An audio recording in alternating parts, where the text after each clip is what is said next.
Welcome back with another video with Irish पाक reaction channel. तो guys आप सब कैसे हैं? उम्मीद है you doing good and great.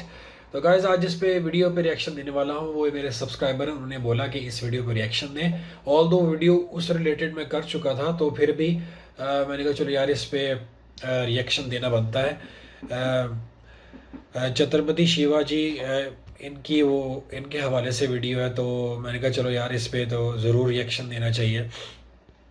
तो इस पे रिएक्शन देंगे तो गाइस आपने अगर चैनल को सब्सक्राइब नहीं किया तो ज़रूर सब्सक्राइब करें। हाँ, और ये केस स्टडी है बाय डॉक्टर विवेक बिंद्रा की। तो बड़े ही ज़बरदस्त स्पीकर है, मोटिवेशनल स्पीकर है, इनको बहुत सुना जाता है और बड़े फेमस है ये। तो उन्होंने इस केस स्टडी दी है इनके बारे में, छत्रपति शिवाजी के बारे में। तो आज हम इस पे जानेंगे, नॉलेज में इजाफा भी होगा। तो आइए without any delay let's get back into the video guys. 1 2 3 bounce back.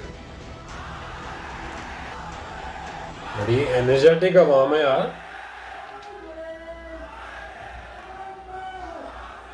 वापस आया हूं आज आपसे बात करने के लिए। मैं Vivek Bindra, motivational speaker, leadership consultant और बिजनेस कोच। आज बात छत्रपति शिवाजी के विषय में। मराठाओं के दिल में बड़ी गहरी जगह बनाई। 1630 में जन्म लिया। 19 फरवरी पिता शाहजी भोसले, मां जीजाबाई। पिता शाहजी भोसले तो उस समय मुगलों की सेवा में लगे हुए थे, जो ज्यादा उस समय अवेलेबल नहीं रहा करते थे। तो मां जीजाबाई जिन्होंने ज्यादा समय बिताया छत्रपति शिवाजी के साथ में। शिवाजी छोटा सा बच्चा, उसको बचपन से ही महाभारत से लेकर रामायण तक, रामायण से लेकर भगवद गीता तक और सारी पौराणिक कथाएं उनको सुनाया करती थी। असर क्या हुआ, छोटी उम्र से ही एक स्वाभाविक नेचुरल लीडरशिप शिवाजी के अंदर दिखने लगी। छोटा सा बच्चा, लेकिन वहीं पे मावल नाम की एक जगह, एक स्थान जहां पे कई गांव हुआ करते थे, जो पुणे के नजदीक था। आज का जो पुणे है ना महाराष्ट्र में, उधर ही मावल के पिछड़े और गरीब लोग, लेकिन वो उनमें साहस बहुत था। तभी शिवाजी ने देखा, 12-15 साल की उम्र में इसने देखा, वहां पे 3 साल उन जंगलों में वहां घूमता रहा, लोगों के बीच में रहा। तो उसने देखा ये लोगों में ताकत बहुत है, शक्ति बहुत है, पर ये अनगाइडेड मिसाइल है। एक दिन उसने सारे दोस्तों को और वहां पे गांव के कई लोगों को इकट्ठा किया और उनको क्या बताया कि मराठाओं को मुगलों के नौकर के रूप में जाना जाता है। और ये जो नौकर होता है ना, ये जो गुलामी है, ये एक मानसिकता है और कुछ नहीं है। It is a state of mind. इस गुलामी को तोड़ना है, मराठाओं को उससे बाहर निकलना है। तो ये निजामी शाह, आदिल शाह, इनके चंगुल से मराठाओं को पहली बार बाहर निकालने के लिए ये गांव वालों को उन्होंने तैयार किया। खंजर निकाला और अपना रक्त निकाल के काट के भगवान के शिवलिंग का रक्त अभिषेक कर दिया। और तभी इन्होंने ऐलान किया कि मैं स्वराज यात्रा निकालना चाहता हूं। ये स्वराज यात्रा, ये क्या कहते हैं, गुलामी एक मानसिकता। क्या है? एक मानसिकता है। आप गुलाम अपनी मानसिकता के कारण है। और वहां पे गुलामी की मानसिकता से मराठाओं को निकाल के खड़ा करने के लिए, अब टीम तो छोटी थी, मैन पावर थी नहीं, रिसोर्सेज थे नहीं, उतने फंड्स थे नहीं, उतनी पीछे से सपोर्ट और ताकत और कोई अलायंस अभी तक था नहीं। तो छत्रपति शिवाजी बहुत इंटेलिजेंटली, देखिए ये जो थे ना, ये व्यक्ति छत्रपति शिवाजी, सारे सुनिए, भारत को पता होना चाहिए, छत्रपति शिवाजी एक कंबाइंड अवतार मान सकते हो आप। महाराणा प्रताप के शौर्य और उनकी ताकत और उनके साहस का, और कौटिल्य चाणक्य पंडित की उनकी बौद्धिक शक्ति, उनकी नीतियों का, ये कंबाइंड अवतार थे। तो ये क्या करते हैं, छापा मार युद्ध करते हैं, द्विकंटक नीति के साथ जाते हैं। इसको क्या बोलते हैं, गोरिल्ला वॉरफेयर। और गोरिल्ला वॉरफेयर इसे कहते हैं गनीमी कावा।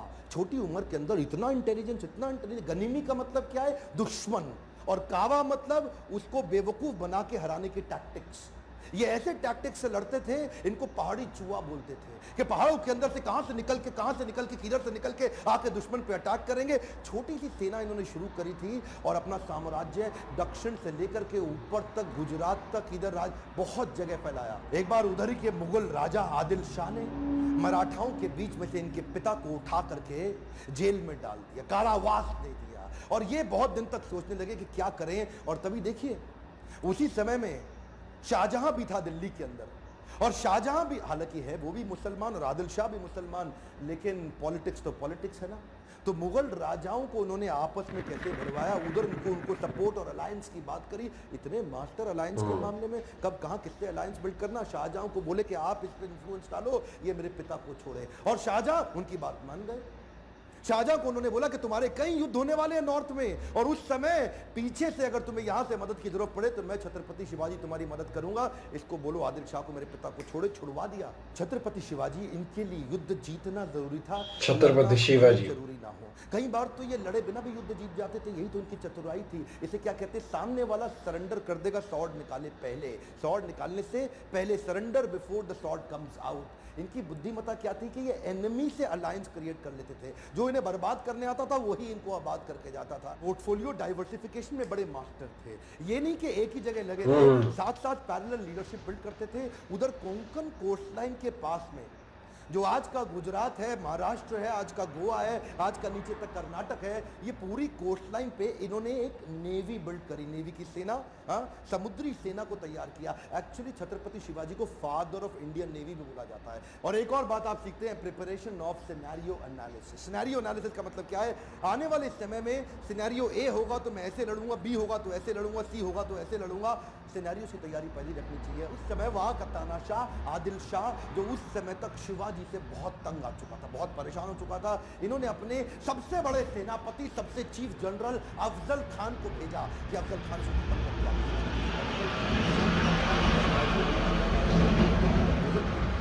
शिवाजी, मैं तुमसे अकेले मिलने आऊंगा, संधि करना चाहता हूं, अकेले मिलोगे मुझसे? शिवाजी बोले ठीक है, अकेले मिल लेते, मुझे कोई समस्या नहीं। अफजल खान ने बोला नियम यह है, ना तुम्हारे पास कोई सेना, ना मेरे पास कोई सेना, मैं भी अकेला, तुम भी अकेले, ना तुम्हारे पास कोई अस्त्र शस्त्र, ना मेरे पास कोई अस्त्र शस्त्र। अफजल खान जानता था छत्रपति शिवाजी बड़े ईमानदार व्यक्ति हैं, हाँ बोल देंगे तो ऐसे ही बिना शस्त्र के खड़े भी हो जाएंगे। उनसे 2.5 गुना लंबा चौड़ा अफजल खान आकर के गले मिलने लगा शिवाजी से। अब छोटे से शिवाजी और पीछे से खंजर निकाल करके पीठ में घुसा दिया। प्रिपेयर्ड थे शिवाजी, पहले ही प्रिपेयर्ड थे। एक ऐसी लोहे की उन्होंने बुलेट जैकेट पहनी होती, पावरफुल, उन्होंने ऐसी जैकेट स्टील के अंदर बना रखी थी जिससे कितने भी खंजर डालो अंदर घुसे नहीं, लेकिन दिखाई नहीं पड़ता था। वो जानते थे कि ऐसा हो सकता है, ईमानदारी पूरी रखते लेकिन प्रिपरेशन भी रखते। इसको बोलते हैं सिनेरियो अगर सी निकल आया तो उसकी प्रिपरेशन भी रहे। हाथ पीछे से खींचा और उनका सिंह नख बाहर निकल आया, और वो जो सिंह नख नाम का उनका जो चाकू होता है ना, वो चाकू शेर के पंजे जैसा इतना सॉलिड कि उसको घुसाया पेट में, अफजल खान का किडनी वहां से बाहर निकाल दी, फाड़ दी। और यहाँ रुके नहीं, इसको मारते ही अब इसकी सेना का पूरा मनोबल तोड़ दिया, उनकी मानसिक दिशा को कमजोर करके उनका प्रतापगढ़ किला जीत गए। सबसे बड़ी लर्निंग एक preparation is the key. Preparation रखो पूरी वर्ष के लिए, और उसके बाद अगर जीत गए या हार गए उसको अपने ऊपर हावी मत होने दो, अगले के लिए चालू कर दो। अभी इतनी बड़ी जीत मिली कि ये नहीं कि मतलब अब जाके बैठ के आराम करें जी, बहुत बड़ा किला जीत गए, बहुत बड़ा किला जीत गए। 18 दिन के अंदर अगला किला पनहल का, फोर्ट ऑफ पनहल, उसको भी कैप्चर कर लिया। अच्छा, एक हारने का उदाहरण भी देखिए, मिर्जा राजा जयसिंह। मिर्जा राजा जयसिंह, अब इन्हें मुगल लोगों ने राजा जयसिंह को मिर्जा बना लिया था, अपने साथ जोड़ करके अपनी सेना में ले लिया। एक दफा मिर्जा राजा जयसिंह ने इनको एक युद्ध में हराया और इनसे पुरंदर की ट्रीटी साइन करा दी। पुरंदर की ट्रीटी साइन कराते वक्त इनके 23 किले इनसे छीन लिए गए, और 23 किले अब इनके हाथ से निकल गए। वो उनके लिए हार थी, हाँ हार थी, लेकिन हारने के बाद भी नहीं रुकते। ये क्या किया, come on bounce back, come on, क्या याद है ना आपको, बाउंस बैक। और कैसे बाउंस बैक किया, पुरंदर की संधि में 23 किले हाथ से निकल गए, हाँ निकल गए, लेकिन रुकना तो है नहीं। अगले कुछ सालों के अंदर 23 किले 360 किले और जीत गए। 360 किले इन्होंने, जो फोर्ट होते हैं ना, कई मैंशन, एक के बाद एक के बाद। इनकी लड़ाई किसी भी प्रकार से किसी धर्म के अगेंस्ट नहीं थी, इनकी लड़ाई थी मराठाओं की रक्षा करने के लिए। ये मराठाओं के लिए खड़े, ये मुसलमानों के अगेंस्ट नहीं, मुगलों के अगेंस्ट थे। वो मुगल जो विदेश से आए उनके अगेंस्ट थे, क्योंकि मुसलमान तो इनकी टीम में बहुत सारे थे। इनके कई सारे बड़े बड़े आर्मी के जनरल ही मुसलमान हुआ करते थे, इनके कई दोस्त भी मुसलमान थे, इनके जो एक अपनी टीम के वजीर आजम वो भी मुसलमान थे, इनके कई गुरु भी मुसलमान थे। लेकिन ये मुगलों के खिलाफ थे, जो आके मराठाओं को तंग करके उनको नौकर बनाया था। बाहर से आके मुगलों ने मराठाओं को जो तंग किया, उनकी पीड़ा को वहीं से इन्होंने टीम को नीचे नीचे से इकट्ठा कर छापा मार युद्ध से आज इतनी बड़ी सेना खड़ा कर ली। अच्छा, एक बात और जो इस वीर मराठा को मुगलों से अलग करती थी, वो खास बात थी इनका स्त्रियों के प्रति विशेष सम्मान। क्या बोलते थे, माँ, औरतें और बच्चे, इनको कोई तंग नहीं करेगा चाहे कुछ भी हो जाए। और ये जो उनकी लीडरशिप विजडम थी ना, ये बचपन में महाभारत, भगवत गीता, रामायण पढ़ने से जो उनके अंदर आई, ये इन्होंने अपने सैनिकों में भी कूट कूट के डाल दी थी कि अगर किसी, देखिए जहाँ उसी समय मुगल लोग औरतों को उठा लिया करते थे, उनका अपहरण करते थे, उनका रेप कर लेते थे, उनको उनके मंदिर तोड़ना, उनको मारना पीटना, वहीं ये क्या बोले, किसी दूसरे धर्म का अपमान नहीं करेंगे, किसी दूसरे की स्त्री को गलत नज़र से कभी देखेंगे नहीं, और अगर मेरा कोई सैनिक देखते हुए मिल गया तो उसको ख़त्म कर दूंगा। इन्होंने वो वैल्यूज अपनी टीम के अंदर डाल दी। इनकी ये क्वालिटी ने इनको इतनी रिस्पेक्ट अर्न करी, इतनी रिस्पेक्ट अर्न करी कि लोग अपनी जान देने लग गए। इस वीर मराठा की कथा मैं चाहता हूँ पूरे देश तक पहुँचे। आज अगर आप में थोड़ा सा भी आप में इच्छा है कि हमारे देश के इस इतिहास को कोई भूल ना जाए, इसको व्हाट्सएप पे फैला दीजिए। हर मराठा की जिम्मेदारी है कि इसको देश तक पहुंचाएं और लोगों को पता चले वीर छत्रपति शिवाजी के विषय में। कई बार मैं मुंबई आता हूं, पुणे आता हूं, औरंगाबाद, नागपुर आके अपने मोटिवेशनल सेमिनार या लीडरशिप फनल के प्रोग्राम करता हूं, देखता हूं कि मराठा छत्रपति शिवाजी महाराज शिवाजी के विषय में जान करके और सम्मान बढ़ गया। जरूर गाइस, ये थी आज की वीडियो। इनके चैनल को जरूर सब्सक्राइब करें। मिलते हैं रिव्यूज में। तो गाइस, ये थी आज की वीडियो और छत्रपति शिवाजी के बारे में, कि मतलब इनके बारे में ये आता कि बड़े ये महान थे। मतलब इनकी जो मतलब अपब्रिंगिंग है इनकी माता ने की थी, और बेसिकली उन्होंने उनको बड़े सम्मान सिखाए थे। और बेसिकली बचपन में ही थे, जब छोटे ही थे, तो इन्होंने मराठा लोगों को मतलब किया कि मुग़ल वाले यहाँ पे इतना जुल्म कर रहे हैं तो आपको कुछ करना चाहिए। कि मतलब बचपन से ही इनके अंदर एक जज्बा था। और ये बड़ा इनका एक पहलू के बारे में, इनकी ज़ात के बारे में आज नॉलेज में इजाफा भी हुआ है। और इन्होंने बड़ी ही एक ज़बरदस्त बात ये की कि मतलब जैसे भी ये मतलब इनकी जीत होती थी, उनके पास प्रॉपर प्लान होते थे। प्लान ए, प्लान बी, फिर प्लान सी। अगर ये नाकाम हो गया तो दूसरे पे चलते थे, दूसरे पे, फिर तीसरे पे। तो जैसे ही अफजल ख़ान, उसने जब इनको मतलब क्या उसको अटैक करना चाहा, क्या उसको उसके आगे बंदे को भेजा, तो इन्होंने वो मतलब कहा मैं अकेले मिलना चाहता हूँ। तो ये आ गए वहाँ पे छत्रपति शिवाजी। तो उन्होंने नीचे जैकेट पहनी हुई थी, मतलब उसने वो खंजर निकाल के अटैक करना चाहा तो वो सेफ थे। तो फिर उन्होंने यहाँ से निकाल के उसकी वो किडनी फाड़ दी। तो मतलब इनके पास वो जो एनालिसिस की जो पावर थी वो बहुत ज़्यादा थी। तो वो मतलब समझ गए थे, मतलब प्रिपेयर थे जाने से पहले कि कुछ भी हो सकता है।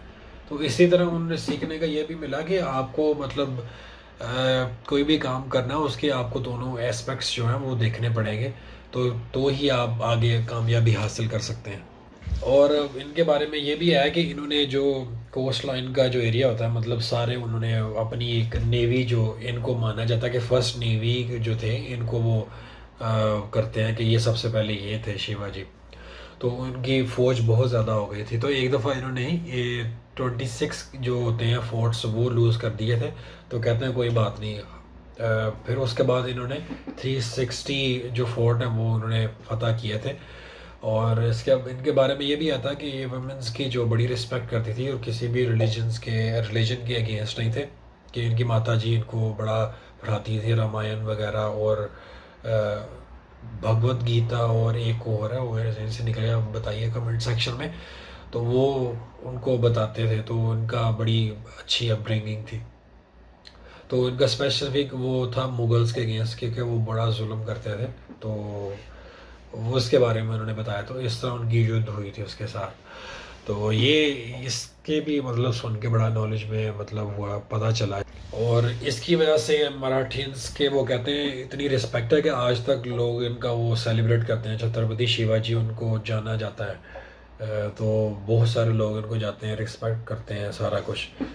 तो ये बड़ी चीज़ होती है। और दूसरा ये कि मतलब वो कोई भी स्ट्रेटजी होती थी इनकी, वो जो मतलब वॉर किए बगैर समटाइम वो जी चलते थे। कैसी स्ट्रेटजी होती थी इनकी, वो जो दुश्मन होते थे वो डाल देते थे अपने हथियार। तो बड़ा इस वीडियो से मतलब मज़ीद डिटेल में जानने के बारे में मिला। तो वो रिक्वेस्ट आई थी और एक सब्सक्राइबर ने बोला कि इस पे आप रिएक्शन दें। तो मैंने कहा चलो यार इस पे रिएक्शन दें, हमें भी पता चल जाएगा कौन है, और मज़ीद डिटेल में मतलब आपको तो पता ही होगा। तो ये थी गाइस आज की वीडियो। अगर अच्छी लगी तो ज़रूर सब्सक्राइब करिएगा, लाइक भी करें, और इंस्टाग्राम को भी फॉलो करें। मिलते हैं आपको अगली वीडियो में। Till then take care of self and bye bye.